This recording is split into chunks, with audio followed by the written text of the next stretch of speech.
우리가 하나님이 누구냐 이거 생각하는 거 굉장히 중요합니다. 많은 사람들은 하나님을 심판주 그 생각이 더 강한 이렇게 부담으로 다가오는 사람도 있습니다. 그러나 성경 전체를 통해서 하나님이 누구냐라는 것을 보면 하나님은 물론 우리가 잘못하고 힘들 때 심판하시는 하나님이시기도 하지만 성경 전체를 통해서 우리에게 다가오시는 하나님은 사랑의 하나님이시다. 성경은 이렇게 우리에게 정리를 하고 있습니다. 그렇기 때문에 하나님은 우리를 심판하기보다는 우리를 구원하시기를 훨씬 더 기뻐하시고 또 기다리고 계신다. 매를 들기보다는 용서하기를 더 좋아하시는 하나님, 그렇잖아요. 물론 하나님이 이스라엘 백성들을 바라보면서 매를 들 때가 있죠. 가슴이 찢어지는 아버지의 마음으로 이스라엘 백성들을 책망하고 또 징계를 주고 포로로 붙잡혀가서 고생을 당하게 하는 그런 모습들도 성경을 통해서 우리는 너무나 잘 알고 있습니다. 오늘 본문 말씀에 보면 예루살렘아 예루살렘아 간절하게 부르짖는 예수 그리스도의 모습을 또 우리가 기억합니다. 예수님은 외식하는 자들을 향해서 독사의 자식들아, 더 아주 강하게 표현하면 독사의 새끼들아, 이런 표현으로 이 외식하는 바리새인들을 향해서 말씀을 하고 있습니다. 사실 보통 사람들도 이런 말을 하기가 쉽지는 않아요. 그런데 온유하고 겸손하신 예수님, 그 예수님의 입에서 바리새인들을 향해서 독사의 자식들아 이런 말이 나온다는 것은 얼마나 예수님의 마음을 아프게 했으면 예수님께서 이런 표현까지 하셨을까, 그런 생각을 하게 되는 거죠. 예수님은 이 바리새인들이 사단의 저주를 받아서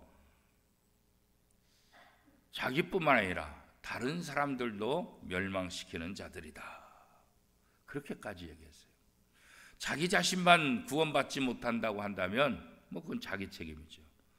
그런데 이 지도자의 위치에 있는 사람은 자기 자신에게만 영향력을 주는 것이 아니라 자기를 바라보는 모든 사람들에게도 영향력을 주기 때문에 지도자의 모습들은 굉장히 크고 지도자를 향한 예수 그리스도에 대한 기대와 또 거기에 못 미칠 때 책망도 훨씬 더 큰 것을 보게 됩니다.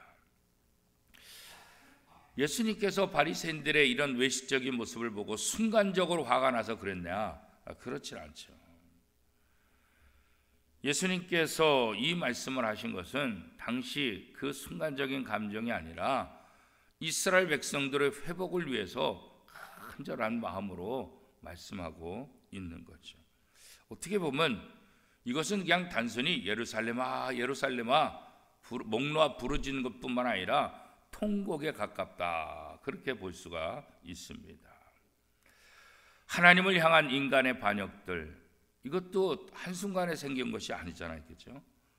에덴 동산에서 아담과 하와의 타락 이후에 모든 사람들은 죄성을 가지고 하나님을 거부하고 하나님의 말씀대로 살지 않으려는 그런 모습들을 우리가 계속해서 보게 되잖아요.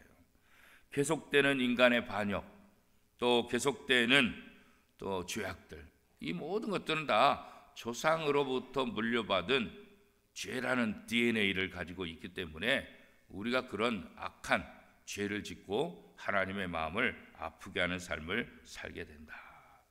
그래서 우리가 더 이상 우리로 인해서 우리 후손들에게 이 죄를 반복하는 DNA를 물려주는 것, 이것을 마무리해야 된다. 우리의 자녀들은 죄를 짓는 죄인이 아니라 하나님의 자녀로서 하나님을 기쁘시게 하는 삶을 살 수 있도록, 그래서 우리가 기도하는 것, 이거 굉장히 중요하죠. 다윗의 가문 통해서 하나님께서 메시아를 보내주시고 이스라엘 백성을 구원하려 하셨던 것처럼, 물론 다윗도 죄인이었지만 다윗을 통해서 하나님께서 이스라엘 백성들을 온전히 세워나가는 그 모습죠. 우리의 조상들, 우리의 가문이 어떠하든지 우리를 통해서 모든 죄악들을 끊어버리고 하나님의 말씀 앞에 서서 하나님을 기쁘시게 하는 삶을 살아가는 것, 그것이 바로 우리가 해야 될 일이고 우리 다음 세대들에게 전해줘야 될 것이다. 오늘 본문에 보면 예수님께서 암탉이 그 새끼를 날개 아래 모은 같이 내가 내 자녀를 모으려 한 일이 몇 번이더냐. 그러나 너희가 원하지 아니하였도다. 결국 예수님은 이스라엘의 회복을 위해서 그토록 노력했지만 이 외식하는 지도자들, 이 예루살렘의 사람들, 이스라엘 백성들은 그 주님, 그 하나님의 음성에 귀를 기울이지 않고 거부했었다. 이제 예수 그리스도의 탄식은 탄식에서 끝나는 것이 아니라 이제는 어떻게 해요? 심판하겠다. 그래서 오늘 38절 말씀을 보면 보라 너희 집이 황폐하여 버려진 바 되리라. 이렇게 심판을 예고하는 것을 우리가 보게 됩니다. 하지만 여전히 이스라엘 백성들은 하나님의 구원, 하나님의 사랑의 손길을 외면하고 거절하죠. 결국 하나님의 사랑은 심판의 매로 등장하게 됩니다. 이스라엘 백성들은 회개하라는 하나님의 말씀을 듣고도 여전히 완악한 모습을 가지고 있기 때문에 그 완악한 모습의 절정은 무엇입니까? 바로 예수 그리스도를 배척하는 것, 예수 그리스도를 십자가에 못 박는 거죠. 다른 어떤 모습보다도 예수 그리스도의 십자가 사건은 이스라엘 백성들의 완악함을, 이스라엘 백성들이 하나님을 배척한다는 것을 아주 극적으로 보여주는 그런 사건이 바로 십자가의 사건이었습니다. 이제 이스라엘 백성들에게 닥칠 심판들, 결국 그들의 행위로 인해서 어떻게 하면 스스로 그 결과를 가져오게 된 거죠. 그리고 이 심판을 피할 방법이 없다고 성경은 이야기하고 있습니다. 오늘 우리가 신앙생활하면서 우리의 고집과 우리의 불신앙으로 하나님의 심판을 받지 않을까, 이거 우리가 늘 생각을 해봐야 돼요. 그래서 우리의 모습을 돌아봐야 돼요. 저 바리새인들처럼 서기관들처럼 하나님을 위해서 일한다고 하지만 결국은 하나님의 일에 반대하는 그들의 모습, 오늘 우리도 마찬가지죠. 신앙생활을 오래 하고 또 직분을 받고 리더가 되고 지도자가 되어서 나름대로 영향력을 발휘한다 하는데 그것이 정말 하나님을 위한 것인가? 정말 교회를 위하신 것인가? 잘못된 경험으로 인해서, 잘못된 고집과 잘못된 신앙을 통해서 오히려 이 서기관과 바리새인들처럼 주님 앞에 책망받는 그런 모습이 우리 속에 있지 않은가? 이것도 한번 우리가 이번 고난주간을 통해서 돌아봐야 될 한 부분입니다. 여기서 예루살렘아 예루살렘아 이렇게 말씀하신 것은 물론 예루살렘이라는 이 도시를 말할 수도 있죠. 이 예루살렘은 상징적으로 무엇을 말하는가? 종교의 본산지, 그 당시 유대교의 본산지. 그들은 겉으로는 경건해 보였지만 사람들 위에 군림하는 것, 그렇잖아요. 서기관과 바리새인들이 자기는 움직이지 않고 손가락만 표시해서 다른 사람들을 시키는 모습들, 그렇죠? 다른 사람 위에서 에헴하는 그런 모습들. 예수님이 낙이 타고 예루살렘에 입성하신 그 겸손함은 오히려 이 서기관과 바리새인들 속에서는 찾아볼 수 없는, 백성들을 섬기라고 주신 직분을 가지고 오히려 백성 위에 군림하는, 섬기기보다 대접받기를 좋아하는 이 종교 지도자들의 모습들, 바로 그런 것들이 겉으로는 하나님을 사랑하는 것 같지만 속으로는 계속해서 하나님과 멀어지는, 그래서 회칠한 무덤 같다고 의식하는 자들이라고 예수님께서 이렇게 비판을 또 심판을 하신 것이죠. 그럼에도 불구하고 이들은 자신의 굳어진 이 잘못된 모습을 알지 못하는 거예요. 예수님이 나타나셨을 때, 예수님을 통해서 바른 복음이 선포될 때 그 복음을 듣고 회개하기는커녕 오히려 예수님을 죽이려고 생각하는 거예요. 서기관과 바리새인들은 정치적으로 전혀 다른 결인데 예수를 죽이는 그 일에는 하나가 되는 그런 모습들.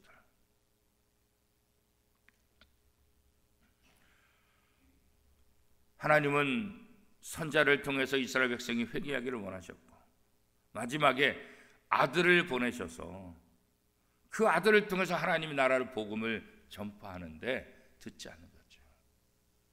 마치 포도원의 비유처럼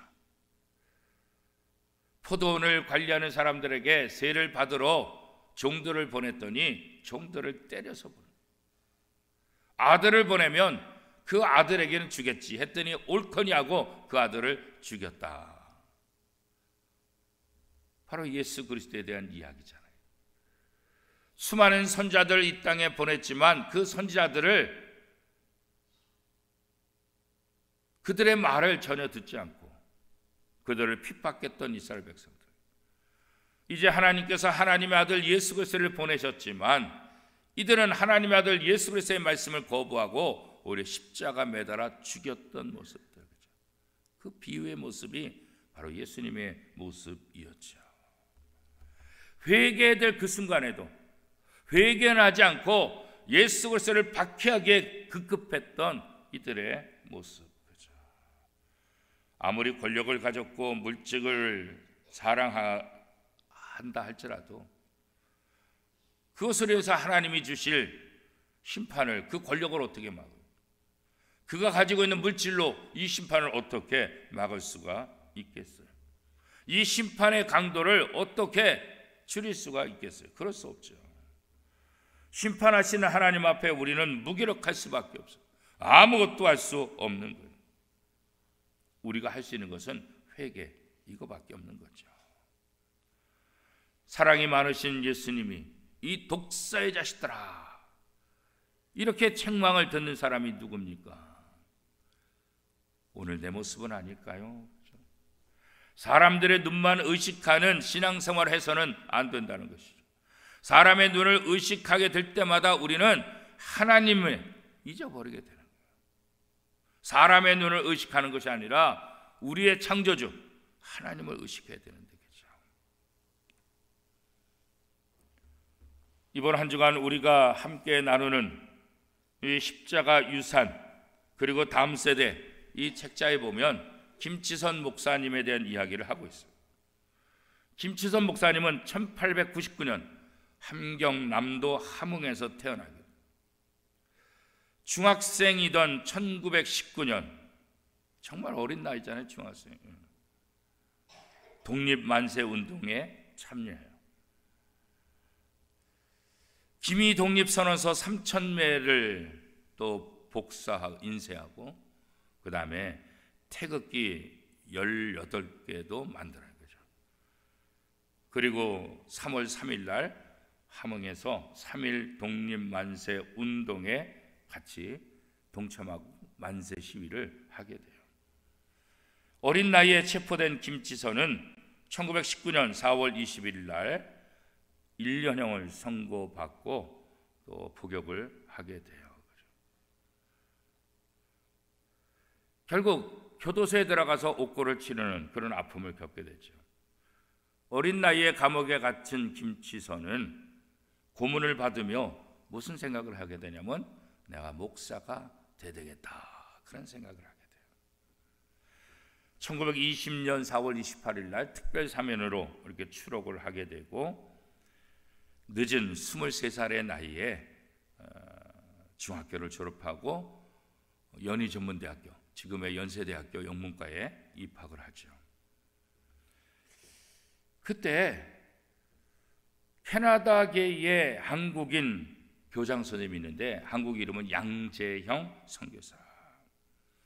그런데 지역 주민들이 외국인이 교장에 있다고 해가지고 반발해가지고 학교를 불태워버려요. 방화를.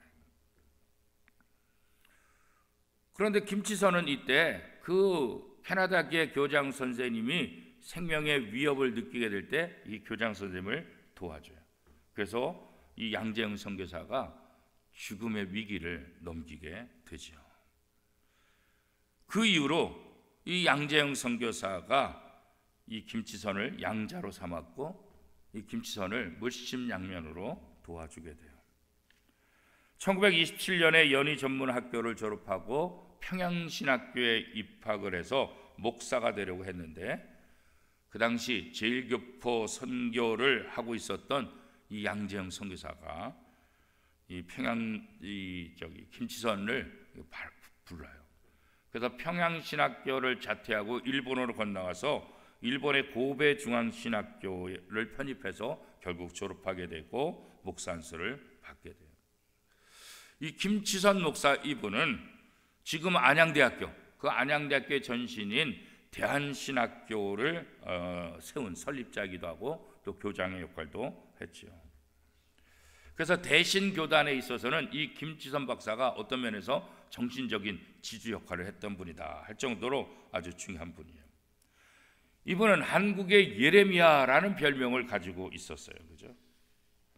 그리고 300만 전도 운동을 펼친 것으로 아주 유명한 영향력을 행사하셨던 분이에요. 우리나라 초기의 신앙의 선배들을 가만히 살펴보면 대부분은 독립운동에 적극적으로 가담했어요. 누구보다도 나라를 사랑했던 그런 모습들을 우리가 기억하고 있습니다. 일제치하 속에서 6.25 동란 속에서 누구보다도 나라를 사랑했고 나라를 살리려고 나라를 구하려고 기도하며 애쓰고 또 감옥에 투옥이 되기도 하고 모진 고문을 받았던 그런 모습들. 물론 한국 기독교가 성장하는 과정 속에서 일제강점기와 6.25라는 그런 어려운 시기를 만났기 때문에 그런 상황 속에서 나라에 대한 사랑이 더 크게 나타날 수 있겠다. 물론 그럴 수 있겠죠. 그러나 근본적으로 예수님의 모습을 보더라도 바른 신앙을 가진 사람들은 나라 사랑하는 그런 부분에 있어서도 앞장서서 했던 것을 보였습니다. 전 세계 기독교 국가들 가운데도 역시 동일하게 나타나는 것이 기독교 신앙을 갖고 있는 사람들은 자기 민족을 구원하기 위한 자기 나라 사랑을 위해서 특별한 애정을 가졌던 것들을 우리가 기억하고 있습니다. 예수님이 장차 황폐해질 것이라고 된 이 너희 집, 이 너희 집은 바로 예루살렘 성을 가리키는 것이고 더 나아가서는 이스라엘 백성들 전체를 상징하고 있는 거죠. 더 나아가서 이스라엘 백성들, 그죠? 이스라엘은 나라. 이스라엘이 황폐해져 버리는 운명에 처해 있음에도 불구하고 이 어리석은 이스라엘 백성들은 그걸 모른다는 거죠. 예수님이 아무리 외치고 예수님께로 돌아오기를 원하고 있지만 그 예수님의 음성의 귀를 막아버리는 거예요. 마태복음 24장 1절 2절 말씀에 보면 예수님은 이 성전이 무너질 것이라고 예언했잖아요. 예수께서 성전에 나와서 가실 때에 제자들이 성전 건물들을 가리켜 보이려고 나오니 대답하여 이르시되 너희가 이 모든 것을 보지 못하였느냐? 내가 진실로 너희에게 이르노니 돌 하나도 돌 위에 남지 않고 다 무너뜨리리라. 이 예수님의 예언대로 결국은 이 예루살렘 성전은 주후 70년 로마의 티투스 장군에 의해서 완전히 멸망이 돼요. 지금 예루살렘에 가더라도 이 성전을 우리가 볼 수가 없어요. 통곡의 벽 그 하나만 볼 수 있지 다 무너져 버렸어요. 주전 587년에 느부갓네살에 의해서 철저히 파괴되었던 이 예루살렘 성전, 이 예루살렘 성전은 우리가 구약에서 잘 알듯이 다윗이 지으려고 했지만 하나님이 허락하지 않아서 다윗이 준비하고 다윗의 아들 솔로몬이 세운 이 성전이잖아요. 그죠? 로마에 의해서 무너졌던 이 예루살렘 성전. 그죠? 그런데 주전 37년에 헤롯이 이 성전을 다시 지어주잖아요. 왜요? 유대인들의 환심을 사기 위해서. 이 유대인들이 자기 말을 잘 들어야만 이 헤롯이 이 지역을 계속해서 다스릴 수 있기 때문에 어떻게 하면 유대인들의 마음을 얻을 수 있을까 하다가 무너진 이 예루살렘 성전을 다시 건축해 주는 거예요. 그래서 첫 번째 성전은 솔로몬이 짓고 두 번째 성전은 바로 헤롯이 짓고, 그리고 이 솔로몬이 지었던 그 성전보다도 더 크게 만들어 준 거예요. 그러니까 유대인들의 입장에서 얼마나 고맙겠어요, 그죠? 너무나 감사한 거죠. 그러다가 70년에 로마 장군 티투스에 의해서 완전히 함락이 되는 거예요. 예수님께서 말씀하신 것처럼 돌 위에 돌 하나도 남지 않도록 또 지진으로 인해서 다 파묻히게 되고, 지금은 아까 얘기한 대로 통곡의 벽, 여기만 일부분 좀 남아있죠. 그래서 이 통곡의 벽은 유대인들에게 있어서는 안식처와 같은 것이에요. 유대인들은 7세기 때부터 이 통곡의 벽에 모여서 기도하기 시작해요. 지금까지도 이스라엘 가면 성지순례 할 때 통곡의 벽 가면 그 통곡의 벽을 붙잡고 기도하는 유대인들의 모습을 보게 되는 거죠. 특별히 이들은 이 통곡의 벽에서 예레미야가 이 예루살렘을 향해서 통곡하며 기도했던 그 모습, 그 본문을 읽으면서 또 기도한다 그러죠.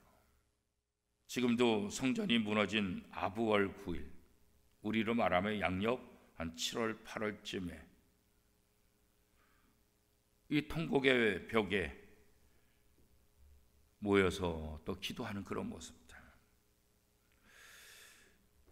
이 예루살렘 성전이 파괴되던 당시 로마의 하드리안 황제는 두 번에 걸쳐서 반란을 일으킨 이 유대인들을 말살하기 위해서 이 유대 지역, 이 땅을 갖다 팔레스타인 이름으로 바꾸게 되죠. 그리고 유대인들을 예루살렘에서 추방하는 거예요.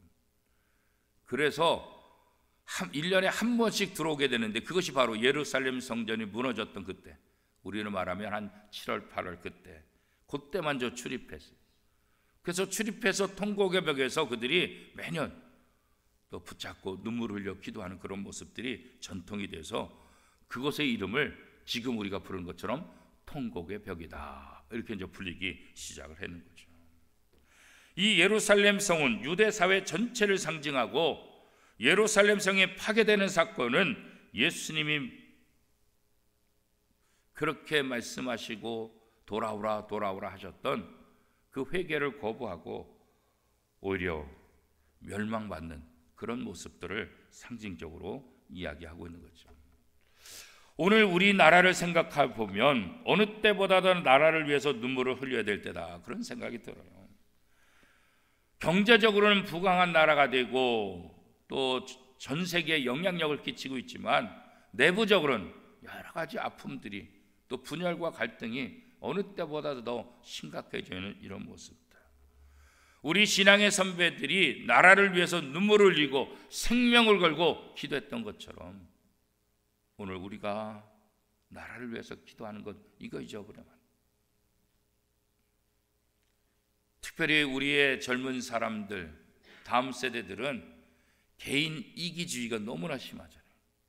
나라야 어떻게 되든 나만 잘 살면 된다, 나라야 어떻게 되든 나만 괜찮으면 된다고 하는 이 개인 이기주의죠.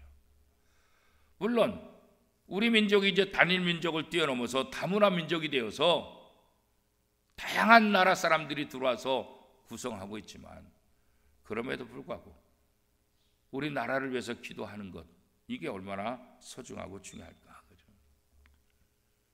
우리의 다음 세대들이 나라를 더욱더 사랑할 수 있도록, 그런 부분에 있어서 우리 부모된 우리들이 이 부분에 있어서 모범을 보여야 되고, 나라와 민족을 위해서 기도하는 모습을 보여야 할 거예요. 나라를 사랑하고 민족을 사랑하는 사람이 결국 하나님의 나라도 사랑할 것이고 또 하나님을 위해서 일할 수 있어요. 물론 자국, 민족주의에 빠져서 이스라엘처럼 우리만 구원받은 사람이다, 다른 사람들은 다 구원받지 못할 것이다, 그래서 다른 민족에 대한 멸시를 갖는, 이건 문제가 되는 거죠. 그러나 우리가 우리 민족을 사랑할 때 또 다른 사람들도 사랑할 수 있는 거예요. 왜냐하면 우리가 우리의 조국을 사랑하는 것처럼 다른 사람들도 자기의 조국을 사랑할 수 있기 때문에 이 고난주간을 맞이하면서 예루살렘아 예루살렘아 통곡하시던 주님의 모습을 다시 한번 기억하고 우리도 우리 민족을 위해서 우리 나라를 위해서 다시 한번 온전히 세워져서 선한 영향력을 끼치는 나라가 되게 해달라고 함께 기도하는 저와 여러분의 모습이 될 수 있기를 축복합니다. 특별히 권사님들은 기도의 어머니다라는 별명을 갖고 있잖아요. 우리 권사님들이 나라와 민족을 위해서 특별히 우리 교회를 위해서 눈물을 흘려 기도할 때 그 아름다운 기도의 눈물의 열매들이 다음 세대를 통해서 분명히 나타날 것을 믿고 함께 기도하는 우리 모두가 될 수 있기를 축복합니다.